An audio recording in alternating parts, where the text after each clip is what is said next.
If this group plays to standard, despite some of the inexperience, we know the talent's there. This Georgia offense could be dynamic and different and explosive this year. You love the could be's. I don't live in that world. I don't live in Well, your I think world. Georgia's a safe could be. There's talent everywhere. Don't disagree with you. I don't know. The tight ends, love the tight ends too. I mean, there's talent everywhere. That offensive line was not great last year, and they just lost 3 guys. Remember that LSU running game we were talking about earlier? You know who was 15th out of 16 teams in rushing yards per game? Georgia. And that was with Nate Frazier. I mean, yeah, but yes, dude, I don't know, man. And that was with Carson Beck playing quarterback. And I don't care. I don't know if I live in a world where I can come to the grist. Like, you can say whatever you want about Carson Beck as a pro prospect. I don't think if you will throw on the tape, and we have limited tape of Stockton, I don't understand where there's a world that Carson Beck's a worse quarterback than Gunnar Stockton. And that's really interesting to me. That's why it's so interesting that Carson Beck's not there anymore. I mean, that's why it's such a freaking story. Yes. Because Gunnar Stockton's not Carson Beck. He's not. And now you are talent-wise. No, you're not tape-wise, talent-wise, none of experience-wise, none of it. So you're taking a step back at quarterback. That offensive line, we'll see. But is it addition by subtraction? Could be. And does Gunnar's mobility and competitiveness and his mental makeup, does it fit this organization? Quite possibly. And that's where we get into the coulds. But I'm in the where are we now? And this is what I know. This is the concrete for me, as you're taking a step down at quarterback. That you have issues on the offensive line that could be solved. You might have the talent to take care of, but I haven't seen yet. And you didn't run the ball well last year. But you're so willing to give Oregon all these passes with all the transfer portal guys coming in and young 5-stars, and you're watching like YouTube videos of freshmen. Like, why can't you trust who's Georgia brought in who did Georgia bring in for the offensive line to fix their problems? Maybe Kirby Smart doesn't need to bring him in because maybe he doesn't them well, and they've got a bunch of dudes that were sitting behind stars. And remember, last year there were kind of question marks, and so that's what I'm telling you. There's question marks. I'm going to tell you right now. Those guys have played, right? But you talk about Micah Morris, left guard, 4 starts. I don't have a lot of film to tell you whether or not he's good. Bobo, 2 starts. Bobo, 2 starts.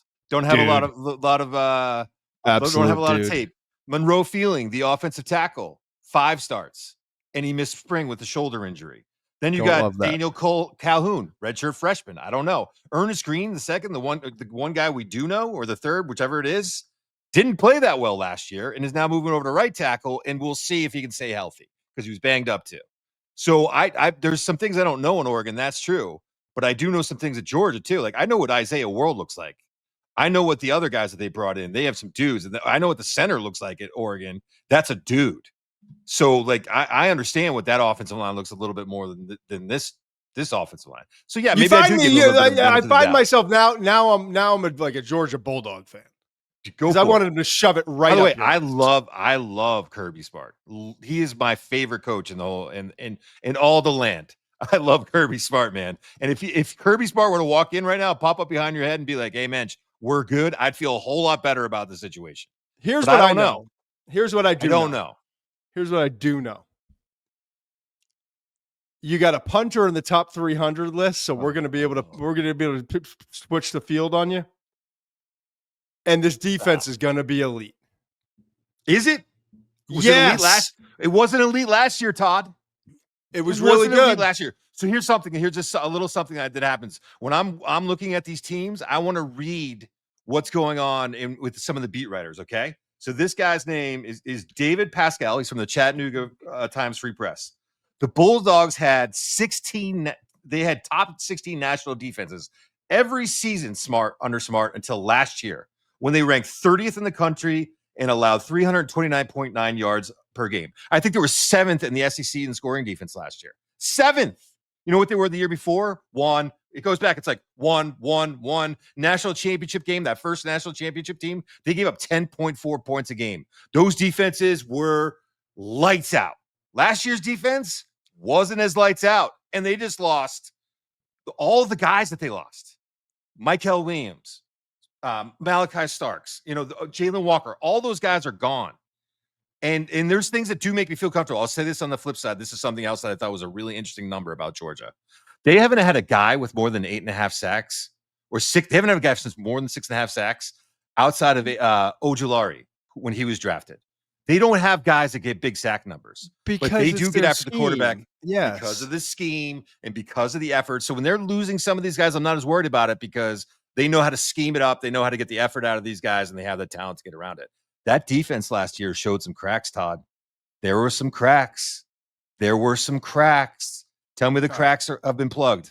Tell me we're all right. CJ Allen's going to be a step better at linebacker. Elo Madozi and star freshman Elijah Griffin, who I like, my phone's blowing up about this cat. Okay. Yep. Defensive line's going to be strong again. And Madozi is a transfer. Okay. And then you get the secondaries, the top 10 group in the country. CJ Bolden, we both know he's a good player. So shut up with that. No, transfers, guys Zion Branch and Jaden Harris having really good camps as well. Two defensive backs who are transfers. All right, I'm done with you. 7th in scoring defense in the SEC.